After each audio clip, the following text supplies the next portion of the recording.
Karena Nabi Muhammad tidak pernah bohong. Mereka tahu, makanya mereka sendiri memberi gelar Nabi Muhammad itu dengan Al-Amin. Al-Amin artinya apa? Dapat dipercaya. Dapat dipercaya. Kenapa diberi gelar kayak seperti itu? Karena memang Nabi Muhammad nggak pernah bohong seumur hidupnya. Sekalipun. Nah, pertanyaannya adalah, mereka kalau secara rasional ya kan, Nabi Muhammad itu tidak pernah bohong. Masa sih ketika mengatakan, mendakwahkan ajaran bahwa Tuhan itu bernama Allah dan Allah itu Esa, masa sih dia bohong? Yang kecil-kecil aja dia nggak pernah bohong, apalagi yang gede-gede kayak gitu. Nah, otaknya orang Arab paham bahwa Nabi itu nggak mungkin bohong. Jadi mereka itu percaya sesungguhnya bahwa Rasulullah berkata benar. Tapi pertanyaannya, kenapa mereka tetap tidak menganut agama Islam? Bukan mereka ya, banyak di antara mereka. Ada juga yang menganut agama Islam. Karena pertama, agama Islam itu bukan hanya percaya pada Allah, tetapi harus membagi harta kepada kaum lemah. Nah, itu yang ingin disampaikan oleh Muhammad. Nah, orang kafir itu, wah nggak mau saya masuk Islam. Kenapa? Ya, masa harta saya dibagi sama orang lemah.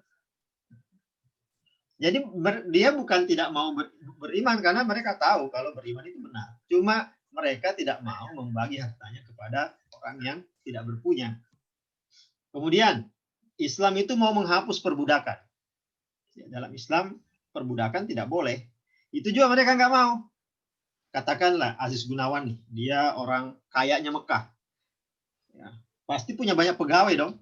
Ya kan? Kalau orang kaya, pada waktu itu bayangkanlah dia punya perdagangan, dia punya hotel. Di Mekah itu banyak hotel. Kenapa? Dari dulu. Kenapa? Ya orang kan ziarah ke sono dari dulu. Ada Ka'bah di sana kan. Nah, pegawai-pegawainya Aziz Gunawan ini, itu para budak. Apa enaknya punya pegawai budak? Dia nggak harus dibayar.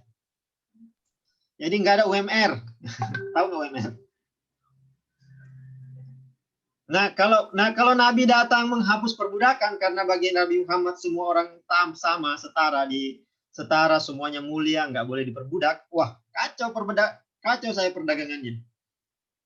Kenapa? Saya harus membayar orang itu kalau dia kerja. Kalau budak saya kan saya nggak harus bayar, kasih makan cukup. Yang penting dia hidup bisa kerja besok. Nah, itu yang mereka nggak mau.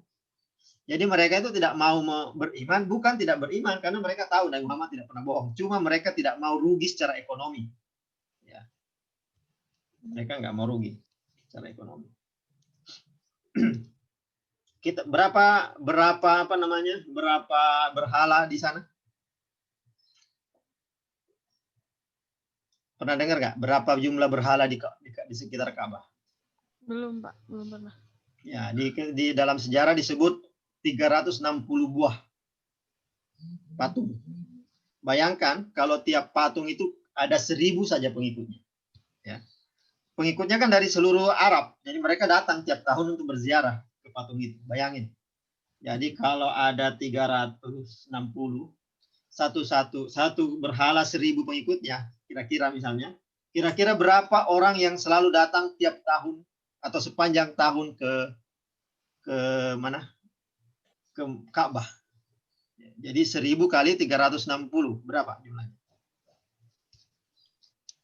360.000. Oke, 360.000. Jadi 360.000 orang yang datang minimal sepanjang tahun ke Mekah. Nah, itu kan ada perputaran uang di sana kan? 360.000 itu harus disediakan, ada pasar, ada hotel, ada tempat hiburan, dan sebagainya. Nah, itu yang mereka takutkan. Takutkan apa? Kalau Rasulullah datang mengatakan Tuhan cuma satu, bayangin. Semuanya hilang itu. Semuanya hilang penganut itu. Jadi mereka kenapa? Takutnya bukan kehilangan penganut, takut kehilangan pangsa pasar. Wah, hotel gua jadi sepi nih kalau Tuhan tinggal satu. Tempat hiburan saya nggak ada yang datangin ini kalau yang ziarah hilang. Kenapa? Tuhan tinggal satu. Nah, itu yang dikhawatirkan. Nah, sekarang untuk melawan itu, ya, masuk ke pertanyaannya Anu. Untuk melawan itu, mereka melancarkan macam-macam. Ada yang kasar, ada yang halus. Jadi untuk menahan Rasulullah untuk